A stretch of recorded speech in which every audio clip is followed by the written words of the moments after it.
நேயர்களுக்கு அன்பு வணக்கம். இன்று நாம் காணவிருக்கும் தலைப்பு, எடப்பாடி பழனிசாமியின் அரசியல் அஸ்தமனமாகிறதா, பின்னணியில் இருப்பது அண்ணாமலையா? இதுதான் நம்ம இன்னைக்கு பார்க்க போகிற தலைப்பு.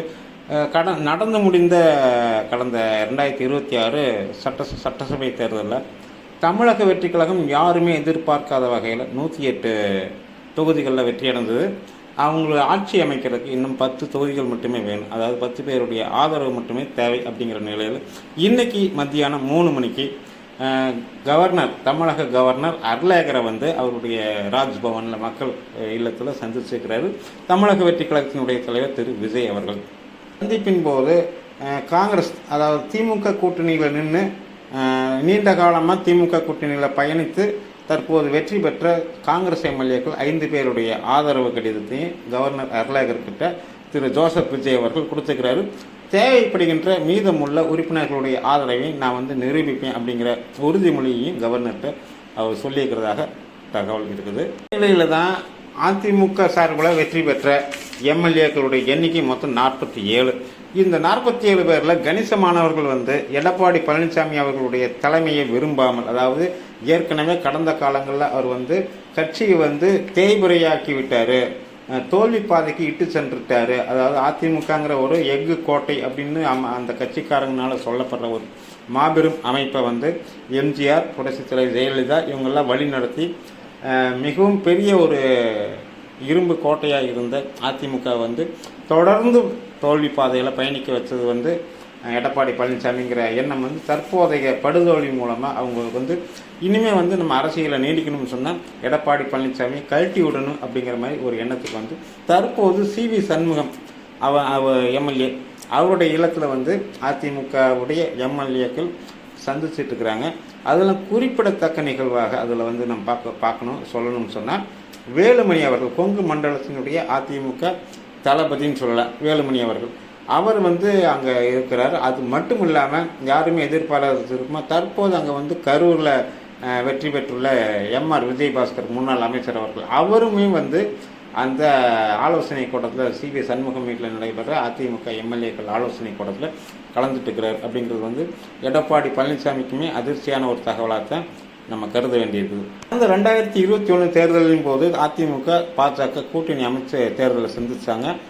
அந்த தேர்தலின் போது அந்த தேர்தல் முடிவுகள் வந்தபோது அதிமுகவினுடைய வாக்குகள் முறையாக டிரான்ஸ்ஃபர் ஆகாமல் பல தொகுதிகளில் பாஜக தோல்வி அடைஞ்சது அப்படிங்கிற ஒரு பார்வை இருந்துச்சு. அது மட்டும் இல்லாமல் அதில் உண்மையும் இருந்துச்சு. குறிப்பாக சொல்லணும்னா அப்போதைய பாஜக மாநில தலைவர் எல் முருகன் அவர்கள் திருப்பூர் மாவட்டம் தாராபுரம் தொகுதியில் 1392 வாக்குகள் வித்தியாசத்தில் தோல்வி அடைந்தது. அது கிட்டத்தட்ட அதிமுகவுடைய பெல்ட் அப்படின்னே சொல்லலாம். அந்த தற்போது கூட அதிமுக அங்கே சத்தியபாமா ஜெயிச்சுக்கிறாங்க.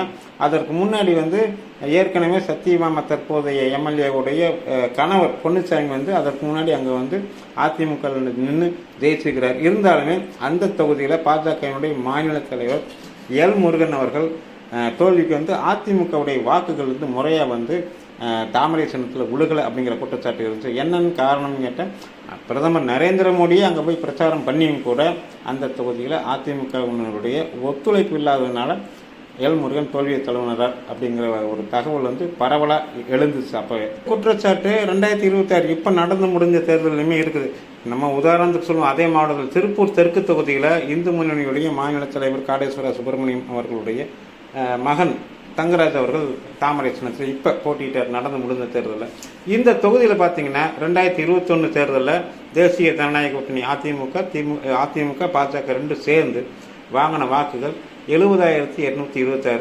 2024 அதிமுக தனியாக பாஜக தனியாக ஒரு நியமித்து 2024 பாராளுமன்ற தேர்தலை சந்திச்சாங்க. அப்போ அதிமுக வாங்கின வாக்குகள் 34,800, பாஜக வாங்கின ஓட்டு 34,702 தனித்தனியாக நின்று கிட்டத்தட்ட அப்போவுமே 70,000 டச் பண்ணு 2 சேர்ந்தார். ஆனால் இப்போ 2026 நின்ன பாஜக வேட்பாளர் தங்கராஜ் அவர்கள் வாங்கின வாக்கு எவ்வளோ தெரியுங்களா? அதிமுக கூட்டணியில் தான் இருக்கிறாங்க. எவ்வளோ வாக்கு தெரியுங்களா?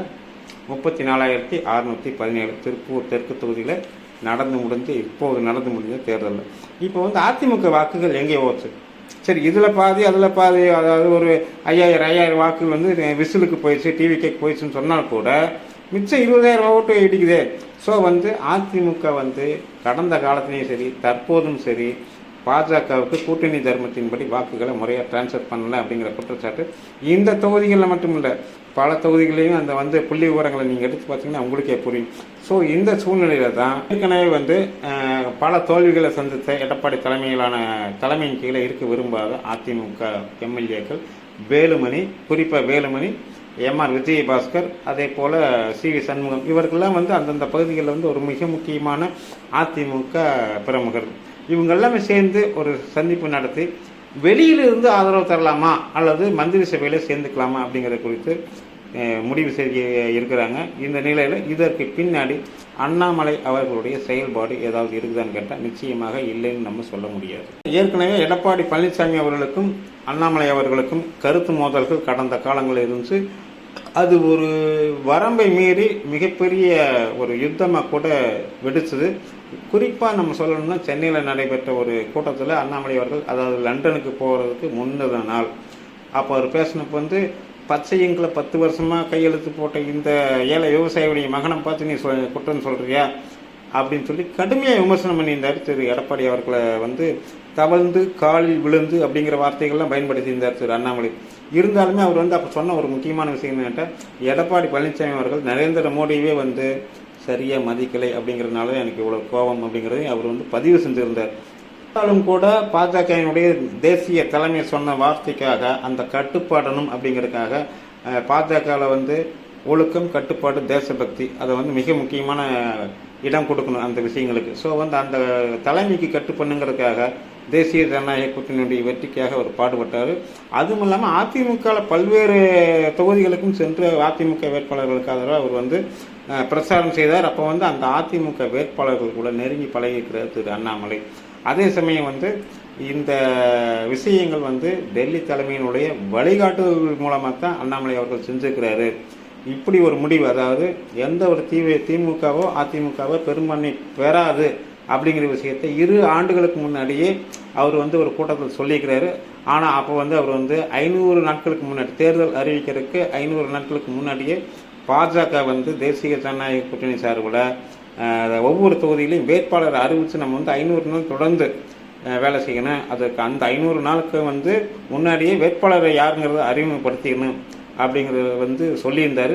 அது தொடர்பான அவர் பேசின காணொலி கூட நம்ம நேற்று பதிவு போட்டுக்கிறோம் இந்த சேனலில். ஸோ வந்து அதையும் நீங்கள் பாருங்கள். இப்படிப்பட்ட ஒரு சூழ்நிலையில் தான் அண்ணாமலை அவர்கள் டெல்லி வழிகாட்டுதலோட அதிமுக உடைவதற்கு பின்னால் இருக்கிறதுக்கு வாய்ப்புகள் அதிகமாக இருக்குதுங்கிறது நம்மளுடைய கருத்தாக இருக்குது.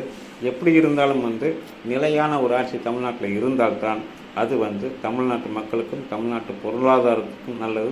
இன்னொரு தேர்தலை சந்திக்கும் இடத்துல தமிழ்நாட்டுடைய பொருளாதார சூழ்நிலையோ இல்லைங்கிறது தான் உண்மை. அதே சமயம் ஊடகங்களில் வந்து அதிமுக நீங்களாக டிவிகே கூட காங்கிரஸ், விடுதலை சிறுத்தைகள், சிபிஐ, சிபிஎம் இவங்கெல்லாம் கூட்டணி சேர்ந்து மந்திரி சேவை அமைக்க வாய்ப்பு இருக்குதுன்னு சொல்கிறாங்க.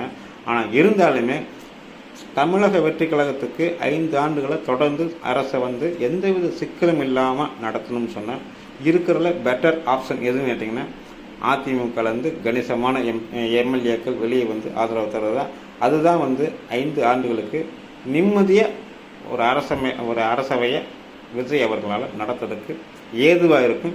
ஆனால் ஒரு விஷயம் நம்மளால் உறுதியாக சொல்ல முடியும், அதிமுக 2ஆக உடையுது. அதற்கு பின்னாடி வந்து டெல்லியுடைய பாஜக வந்து நிச்சயமாக வேலை செய்யும் அப்படிங்கிறது நமக்கு வந்து நம்பிக்கை இருக்குது. ஏன்னு கேட்டால் கடந்த காலங்களில் ஓபிஎஸ்ஸை கழட்டி விட்டார் எடப்பாடி அவர்கள், அதே போல் செங்கோட்டையனை ஓட விட்டார். அதனால் செங்கோட்டையனை வந்து இபிஎஸ்ஸை ஏற்றுக்க மாட்டார். அதே சமயம் வந்து இரு அணியையும், அதாவது ஓபிஎஸ் அணியையும் எடப்பாடி அணியையும் 5 வருஷம் வந்து ஆட்சி நடத்துறதுக்கு உதவியாக இருந்தது வந்து பாஜக டெல்லி தலைமைங்கிறது நம்ம மறந்துட முடியாது. எனவே பொறுத்திருந்து பார்ப்போம். இந்த காணொலி தொடர்பான உங்களது கருத்துக்களை கமெண்ட்டில் பதிவு செய்யுங்க. இன்னொரு பதிவில் சந்திப்போம். நன்றி, வணக்கம்.